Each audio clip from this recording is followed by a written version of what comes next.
Hey, Jabal's Confused here. We have our main event of the evening. It is Brock Lesnar taking on Roman Reigns in a one-on-one match for the WWE Championship. Now, this is a very controversial match as to what shall happen, because Brock Lesnar, for a while, didn't have his contract signed with WWE, and this was going to be his last pay-per-view. So obviously he was going to drop the belt, but we didn't know exactly if he would go through with it, whatever. We learned that he signed a multi-year deal with WWE. So that still leaves questions, though. Because Roman Reigns, I have nothing against Roman Reigns personally. I think that he's just pushed a little too soon. But even when he was part of the Shield, if you go check out my WWE 13 Universe mode, Seth Rollins and Dean Ambrose win the tag team titles, and Roman Reigns comes out and he says that he wants a shot at the European or Intercontinental title that it was. So I even thought back then that it was going to be Roman Reigns would be the breakout star, and the other two would stay as a tag team. But if you guys want a little more backstory on that, NWO comes out and attacks Roman Reigns. They were supposed to have a triple threat, not triple threat, 3-on-3 match. NWO versus Shield. But I saw making Universe mode for WWE 13. So pretty much what it is, though, is Wrestlemania with Roman Reigns. Is it a good idea for Roman Reigns to get the title? I think that no, it's too early for him to get the title. He should be in the matches, but he shouldn't get the title. It'll be like, and I hate to say this because I know people don't like Chris Benoit, but for a while Chris Benoit was getting WrestleMania matches and not WrestleMania matches, WWE title matches. Which Chris Benoit, I'm saying he was ready because he was awesome. Never won the WWE title, but he was getting those title matches in 2001, 2002. He was getting WWE title matches, and he was getting he was in the matches, but never got the titles. It wasn't until WrestleMania 20 when he got his big push to be the next, I guess you could say the next Shawn Michaels type superstar, because he had that not mentality, but he seemed to have that wrestling character that he came number one, won the Royal Rumble, that kind of stuff. But I think that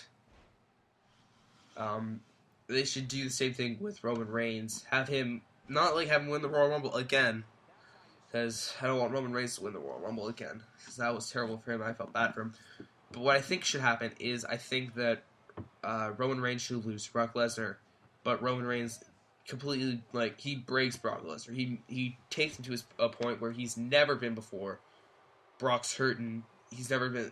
Triple H hasn't taken him that far. Undertaker hasn't taken him that far. John Cena, he's hurting. He beats Seth Rollins, or beats Roman Reigns. Seth Rollins comes out with his Money in the Bank briefcase. That is right. After losing to Randy Orton, which I think is what's going to happen to Seth Rollins, after losing to Randy Orton, Seth Rollins comes out, briefcase in hand, cashes in on Brock Lesnar. They fight. Hits curb stomps, can't get Lesnar down. Referee's distracted by something at ringside or whatever. And Roman Reigns spears Brock Lesnar. What? Roman Reigns helps Seth Rollins? Yeah, that's what's going to happen. Dean Ambrose comes out. It's Dean Ambrose who comes out. He goes, they pick up Brock Lesnar. Dirty deeds on Brock Lesnar. And Seth Rollins in the middle of the ring hits him with the curb stomp. 1, 2, 3. Match is over. We have a new WWE champion in Seth Rollins. But here's what happens after that. It'll be like a heel turn for Roman Reigns and Dean Ambrose. Or a, face turn for Seth Rollins. Seth standing in the middle of the ring. He's champion. And Roman Reigns spears him. Then that sets up for the next couple months. Oh, Dean Ambrose fights and all that kind of stuff. That sets up for the next couple months. Roman Reigns versus Seth Rollins. And I guess Dean Ambrose could stay in Intercontinental, because then WrestleMania 32, it should be Roman Reigns versus Dean Ambrose versus Seth Rollins. Shield triple threat for the WWE Championship. perfect match. It would be perfect. Perfect match. It would be so good. Dean, Seth, and Roman. But I think that's what's gonna happen. And Brock Lesnar, he can face Seth Rollins. Seth could win. J&J Security. I think J&J Security should actually become like Joey Mercury, and Jamie Noble should go and should have like a wrestling attire or something. That's something. They should be like a tag team or whatever, or just not be these lackeys that lose to everybody. Because Jamie Noble and Joey Mercury were wrestlers. They were some really good wrestlers.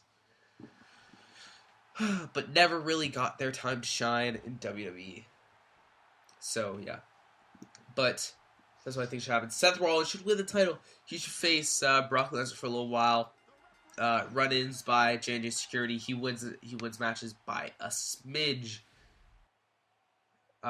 He might drop the title to Brock Lesnar at one point. Lesnar beats him, and then Seth wins it back, or whatever. Or you even have, at that point, Roman Reigns win his first title after he's had a little time to develop. And yeah, I think he'll be good. I think it'll be a good whole thing. And maybe Brock Lesnar turns face. Who knows?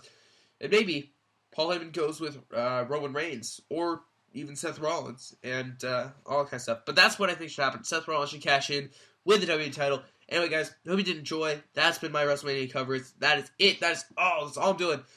WrestleMania is tonight. Hope you guys do enjoy. I'll see you guys later. Bubbles out.